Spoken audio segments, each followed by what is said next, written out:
बिस्मिल्लाहिर्रहमानिर्रहीम। लाखों करोड़ों दुरूदो सलाम मोहम्मद मुस्तफ़ा सल्लल्लाहु अलैहि वसल्लम और आले मोहम्मद पर। मैं हूँ उमर दराज गोंदल। 11 तारीख से यानी पाकिस्तान तहरीक इंसाफ सुबह से जो है वो एक एहतजाजी तहरीक के ऊपर जा रही है और 4 मुख्तलिफ दिनों के अंदर 4 मुख्तलिफ शहरों में मुजाहरा करेगी, जिसके ऊपर पंजाब हुकूमत ने दफा 144 लगा दी है। अब इस्लामाबाद के अंदर आपको वैसे तो ये कहा जाएगा कि आप एहतजाज नहीं कर सकते, बाकी सब कुछ भी नहीं कर सकते। वजह यह है जी, वहां पे शंघाई ताउन तंजीम का इजलास होने वाला है और फिलहाल सऊदी वफ्द जो है वो इस्लामाबाद में मौजूद है और 1-2 दिन के बाद जो है वो चाइनीज प्राइम मिनिस्टर आ जाएंगे और चाइनीज प्राइम मिनिस्टर ने चूंकि पाकिस्तान के ज्वाइंट सेशन से भी गालिबन खिताब करना है। लेकिन इस सब के बीच में हुकूमत एक अपनी कार्रवाई करने का प्लान रखती है और उसमें आज हमने ये देखा कि बिलावल जरदारी और नवाज शरीफ की पंजाब हाउस के अंदर मुलाकात हुई। उस मुलाकात के बाद पीपल्स पार्टी का जो 2 रुकनी वफ्द है, जिसमें नवीद कमर साहब और शहरी रहमान आज मौलाना फजलुर रहमान के पास पहुंचे और इस सब के बीच में हुकूमत दावा यह कर रही है, जिसमें राना सनाउल्लाह कह रहे हैं जी हमारे बंदे पूरे हैं, तरमीम के लिए जरूरत नहीं है। नाम तो पीटीआई का ले रहे हैं, जाहिर है सबको पता है कि मौलाना साहब की बात हो रही है। अब शहरी रहमान वहां पे ये कह रही थी कि देखिए जो आईनी अदालत है और जुडिशल रिफॉर्म्स पर बात हो रही है, सियासी जमातों के साथ हमारी बातचीत जारी है और ये बात 25 तारीख के बाद भी जारी रह सकती है। यानी उनका कहना यह है कि काजी फायज ईसा के जाने के बाद भी यह मामला रह सकता है। लेकिन इस वक्त जो खबरें इस्लामाबाद से हैं वो खबरें कुछ ठीक नहीं है। दुनिया न्यूज का दावा यह है कि जो 26वीं आईनी तरमीम है वो 18 अक्टूबर को, अब याद रखिएगा 15-16 तारीख को शंघाई ताउन तंजीम का इजलास है और 18 तारीख को वो ये कहते हैं कि कौमी असेंबली में पेश किए जाने का इम्कान है।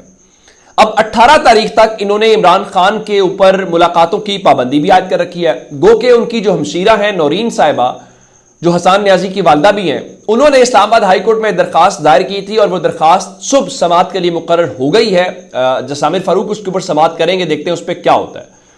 अब ये जो इन्होंने टेक्निकली अब ये कहा है कि हम 18 को बुला सकते हैं, 2 चीजें हुई हैं।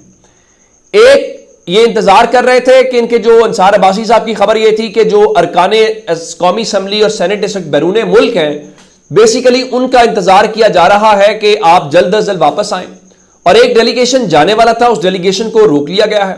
लेकिन इसमें एक वारदात और है।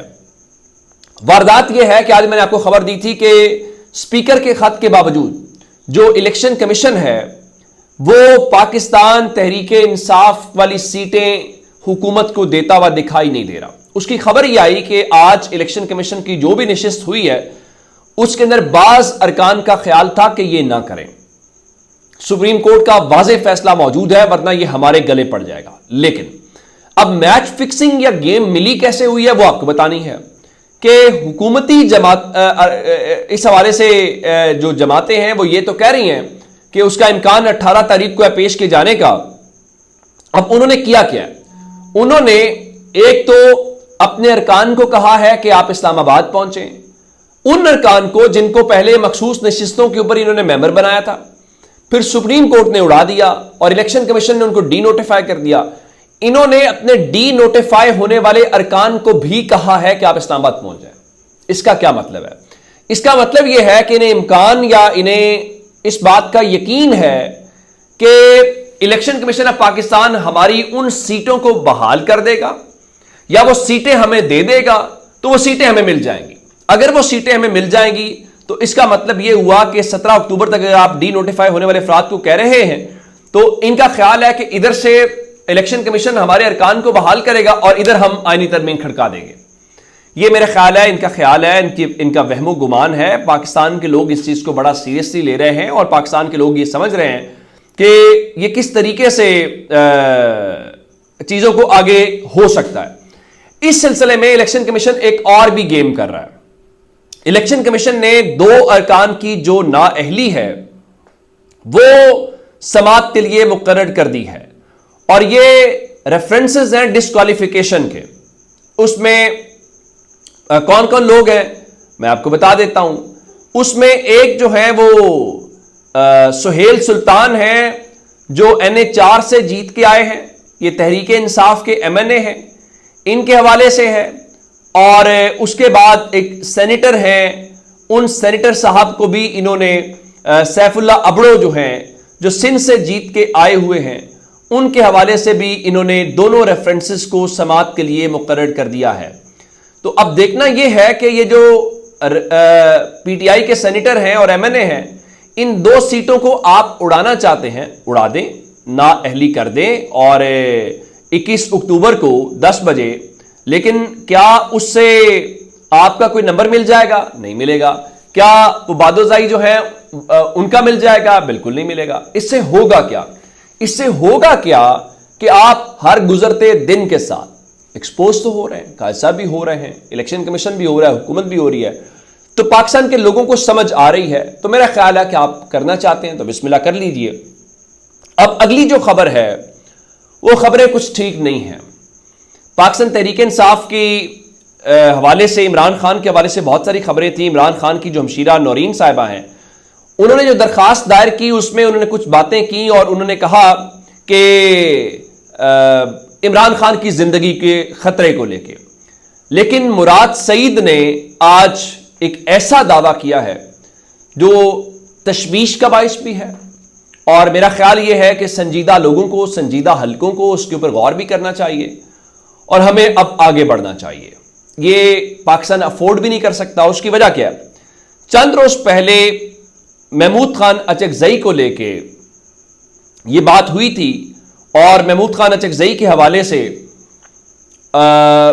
ہوا یہ کہ انہوں نے کہا کہ ہم عمران خان کے حوالے سے بھٹو والی تاریخ دہرانے نہیں دیں گے۔ اس کا مطلب ہم سب کو پتا ہے۔ مراد سعید نے 9:08 کے اوپر جو ٹویٹ کیا ہے، میں وہ آپ کے سامنے رکھنا چاہتا ہوں۔ انہوں نے کہا کہ میں نے مہینوں پہلے یہ اطلاع دے دی تھی کہ اسٹیبلشمنٹ نومبر سے پہلے عمران خان کے حوالے سے اپنے گھنونے منصوبوں پر عمل درآمد کا ارادہ رکھتی ہے۔ اب یہ ان کا دعویٰ ہے، اس میں کتنی صداقت ہے، اس کے اوپر آفیشیل ورڈز بھی آنے چاہیے، اور میرا خیال ہے اس کنسرن کو دور بھی کیا جانا چاہیے۔ اب آگے وہ کیا کہتے ہیں؟ ان کا جی پاکستان میں مکمل طور پہ مصر یعنی ایجپٹ کا جو ماڈل ہے وہ لاگو کیا جا رہا ہے۔ گزشتہ دنوں لگنے والی ملاقاتوں پر پابندی، عمران خان کی اہلیہ کے بعد ان کی بہنوں کی بھونڈے کیسز میں گرفتاری، اور ان کے وکیل انتظار پنجوتھا کی گمشدگی اگر اس خدشے کو تقویت دینے کے لیے ناکافی بھی تھی، تو اب اڈیالہ سے عمران خان کے حوالے سے آنے والی خبریں اس بات پر مہر ثبت کرتی ہیں کہ عمران خان کی زندگی کو شدید خطرات لاحق ہیں۔ پاکستان پر قابض مافیا کو مخلصانہ مشورہ ہے۔ انہوں نے کہا کہ فوراً سے پیشتر پارٹی قیادت اور وکلاء کو عمران خان سے ملنے دیا جائے تاکہ وہ ان کی خیریت کے حوالے سے قوم کو آگاہ کریں۔ عمران خان اور محمد مرسی شہید کے قتل میں جو فرق ہے اس کا شاید آپ کو اس وقت اندازہ نہیں ہے۔